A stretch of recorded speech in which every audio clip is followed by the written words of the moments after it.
नमस्कार।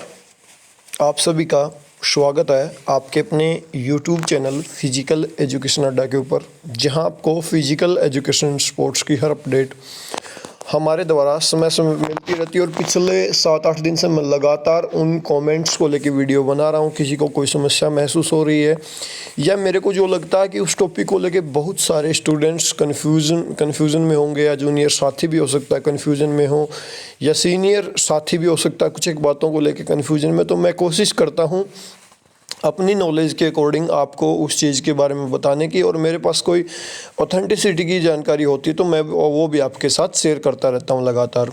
तो अभी समस्याओं का दौर चल रहा है और हर कोई हर वीडियो के नीचे कोई ना कोई एक ऐसा कमेंट आ जाता है कि वो जो है मेरे को बड़े ही डिप्रेस्ड महसूस होते हैं वो लोग, या मेरे को परेशान नज़र आते हैं। तो मेरे को लगता है कि एक मोटिवेशन के लिए थोड़ी सी उनको संतुष्टि मिल सके, इसके लिए मैं कोशिश करता हूँ कि पॉजिटिव में कुछ एक बातें बताई जाएं, या उनकी तरह कोई और सोच रहा है या बोल नहीं पा रहा तो उनको भी सेटिस्फेक्शन हो जाए। तो आज की वीडियो में मैंने एक कमेंट को उठाया है, इसके अलावा 2 कमेंट्स को मैंने पिक किया है यहाँ पे, तो उनको लेके मैं बताना चाहूँगा। जो फिजिकल एजुकेशन में आके ये सोच रहे हैं कि वो पछता रहे हैं कि हम फिजिकल एजुकेशन डिपार्टमेंट में क्यों आए, और या मैं कहूँ कि वो सोच रहे हैं हमने बीपीएड एमपीएड डिग्री क्यों की, वो आज बुरा फील कर रहे हैं कि हमने इस डिपार्टमेंट में हम क्यों आए। सारी बात करेंगे और ज़्यादा लंबा वीडियो नहीं करेंगे। उससे पहले बता दूं, अगर आप स्पोर्ट्स एंड फिजिकल एजुकेशन से जुड़े हो तो चैनल को कर दो सब्सक्राइब करके दबा दो बेल आइकन, ताकि आगे आने वाले हर वीडियो की नोटिफिकेशन आपको मिल सके।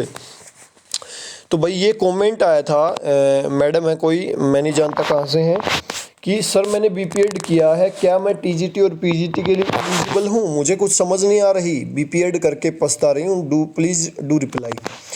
तो यहाँ पे एक बात समझने की बात है कि हम किसी क्षेत्र में जाते हैं, सबसे पहले तो हमें ये पता होना चाहिए हम किस पोस्ट के लिए एलिजिबल हैं, कौन सा हम कोर्स कर रहे हैं, और क्या ये कोर्स फ्यूचर में फला पोस्ट के लिए एलिजिबल हमें बना पाएगा नहीं बना पाएगा। जब हम किसी भी सेक्टर में जाते हैं, आज हम ग्रेजुएशन कर रहे हैं, तो हमें ये पता होना चाहिए ग्रेजुएशन के बाद हम कहाँ पे एलिजिबल हो जाते हैं। अब सीधी सी बात है, अगर आप बीपीएड करते हो तो फिजिकल एजुकेशन डिपार्टमेंट में टीजीटी के लिए आप जो है एलिजिबल हैं। अगर आपने मास्टर डिग्री की है तो आप पीजीटी के लिए एलिजिबल हैं। तो ये एक बेसिक सी नॉलेज है।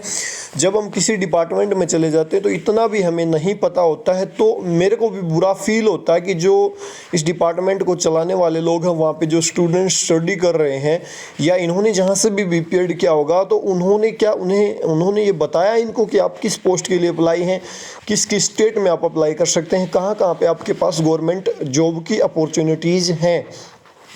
तो ये मेरे को थोड़ा सा अटपटा लगा कि इन्होंने बीपीएड जरूर किया है, लेकिन इनको ये नहीं पता कि आप किस पोस्ट के लिए एलिजिबल हैं, और ये कह रहे हैं कि मुझे कुछ समझ नहीं आ रही।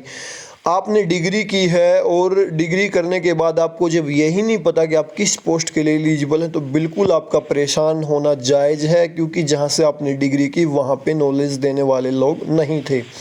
अब मैं बात करूँ एक कमेंट और की। अब थोड़ी देर बाद मैं ये भी बताऊंगा आपको कि पोस्टें कहाँ पे संभावनाएं बन रही हैं, हमारे पास अपॉर्चुनिटी आज के दिन है या नहीं है, वो सारी बात हम करेंगे। हाँ, ये कमेंट और आया था जब मैंने पोस्ट डाली थी कल का वीडियो हमारा इस टॉपिक पे होगा। उन्होंने एक बहुत ही गहरी और लंबी बातें लिखी, और इनकी बात से मैं बिल्कुल सहमत हूँ कि इन्होंने 2011-13 के सेशन में जो है बीपीएड और एमपीएड किया था। उस दौरान अच्छी तैयारी पे थे ये, और जो है उस दौरान क्या हुआ, वहाँ पे यूपी में अनुदेशक की भर्ती हुई, जिसका 7,000 मान्यता था। मानो क्या बोलते हैं, एक पगार उनको दी जाती थी, उनको जो सैलरी दी जाती थी। उस दौरान इन्होंने वहाँ पे ज्वाइन कर लिया। उसके बाद इनकी स्टडी डिस्टर्ब हो गई और ये तैयारी नहीं कर पाए। आज भी ये 7,000 के ऊपर अपना जीवन चला रहे हैं। देखो, मैं एक बताना चाहूँगा आपको, कई बार क्या होता है, हमें जो है ना छोटे मोटे लालच के चक्कर में हम उस जगह फंस जाते हैं, वहाँ से निकल नहीं पाते। कई बार हमें स्टैंड लेना होता है हमारा कुछ दिनों के इंतज़ार के लिए। मैं यहाँ पे आपको ऐसा कौन सा एग्जांपल दूँ, मेरे पास कोई एग्जांपल नहीं। फॉर एग्जांपल मान लो आज कोई बच्चा प्राइवेट स्कूल में जॉब कर रहा है और अनाउंस हो जाता है कि 3 मंथ बाद डीएसएसबी का एग्ज़ाम होना है।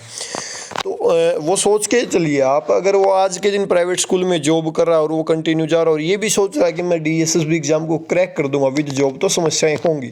हाँ, यहाँ पे मौके पे चौका ये हो सकता है कि आप 3 महीने पहले अपनी प्राइवेट स्कूल की जॉब छोड़ दो और दिन रात एक करके DSSB की तैयारी करो, तो आपके लिए अपॉर्चुनिटीज़ वहाँ पे बन जाती हैं। हालांकि बहुत सारे कैंडिडेट ऐसे भी होते हैं, स्टूडेंट्स ऐसे भी होते हैं जो जॉब के साथ भी एग्ज़ाम को क्रैक कर जाते हैं, लेकिन हर किसी पे वो लागू नहीं होती है।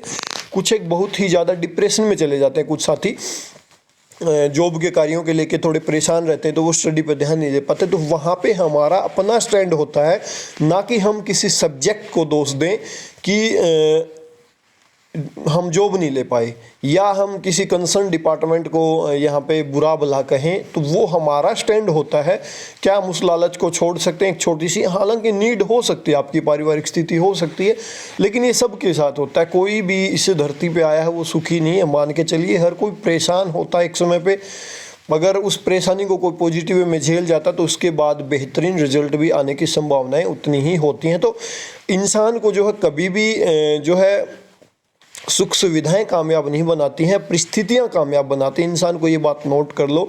कोई भी आप सोच रहे होगे जिसकी पारिवारिक स्थिति अच्छी है तो वही टीचर लगेगा, वही सक्सेसफुल होगा, तो ऐसा कुछ नहीं है। विपरीत परिस्थितियों में इंसान के कामयाब होने की संभावना 90% होती है और सुख सुविधाओं के दौर में इंसान के कामयाब होने की संभावनाएं नामात्र 10% होती हैं, क्योंकि उनके पास वो सुख सुविधाएं हैं, उनको ज़रूरत ही नहीं है। लेकिन जिसके पास वो सुख सुविधाएं नहीं हैं, उन सुख सुविधाओं के लिए लड़ रहे होते हैं। तो विपरीत परिस्थितियां आपको कामयाब बनाती है, तो वहाँ पे स्टैंड लेना बहुत ज़रूरी होता है।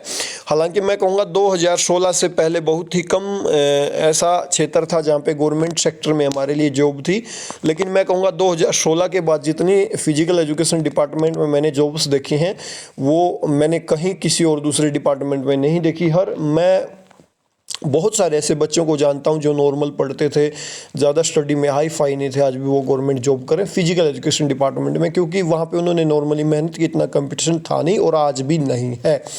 बहुत सारे लोग कहेंगे कि यहाँ पे वैकेंसीज कम आती हैं, तो फिर भी कट ऑफ कितनी डाउन जाती है आप खुद सोच के देखिए। आपने अभी तक दिन रात एक किया नहीं और उससे पहले ही आप ये सोच रहे हो कि कंपटीशन ज़्यादा, तो फिर कैसे आप कामयाब हो सकते हो?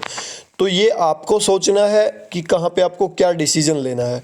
तो इनकी बात से मैं सहमत हूँ। उस दौर में वैकेंसीज नहीं थी और समस्याएं थी उस समय के दौर की, लेकिन 2016 के बाद बहुत ही ज़्यादा वैकेंसीज आई हैं और नेक्स्ट वीडियो में जल्द ही वो भी लेके आऊँगा कि कहाँ कौन कौन से ऐसे स्टेट हैं जहाँ पे गवर्नमेंट जॉब समय समय पे निकलती रहती हैं, ताकि जो भी साथी जुड़े हैं वो अपनी तैयारी समय समय पे करते रहे। तो नेक्स्ट वीडियो इसी के ऊपर मैं लेके आऊँगा कि ऐसे स्टेट जहाँ पे फिजिकल एजुकेशन टीचर की अच्छी सैलरी है और गवर्नमेंट जो है सेक्टर में जॉब्स फिजिकल एजुकेशन की निकलती हैं, वो नेक्स्ट वीडियो में हम डिस्कशन करेंगे। आज की इस वीडियो का पर्पज़ मेरा इतना ही था कि नेगेटिविटी जो है उसको दिमाग से आपको निकालना होगा। किसी भी क्षेत्र में जो है इतनी अपॉर्चुनिटीज़ नहीं है जितनी आप सोच रहे हो कि मैं फ़लाँ अगर डिग्री कर लेता तो शायद वहाँ पे मेरे पास ज़्यादा मौका होता। जैसे इन्होंने भी लिखा था कि मैं फ़लाँ डिग्री कर लेता तो अब तक शायद दूसरे सब्जेक्ट से होता तो भर्ती हो गया होता। ऐसा ये अंतिम सच्चाई नहीं। आप देखोगे कोई दूसरी मैं से बहुत सारे कैंडिडेट को जानता हूँ। एक कमेंट और भी आया हुआ था कि जो लोग जो है दूसरे डिपार्टमेंट से होते हैं, BPED की डिग्री ले आते हैं और फिजिकल एजुकेशन की एक बुक को रटते हैं और जॉब पा जाते हैं। मैं से बहुत सारे कैंडिडेट को जानता हूँ कि जो फिजिकल एजुकेशन सेक्टर से नहीं थे और वो दूसरे डिपार्टमेंट से अपनी फिजिकल एजुकेशन की डिग्री की और आज टीचिंग की जॉब कर रहे हैं फिजिकल एजुकेशन सेक्टर में। मैं बहुत सारे ऐसे कैंडिडेट्स को जानता हूँ।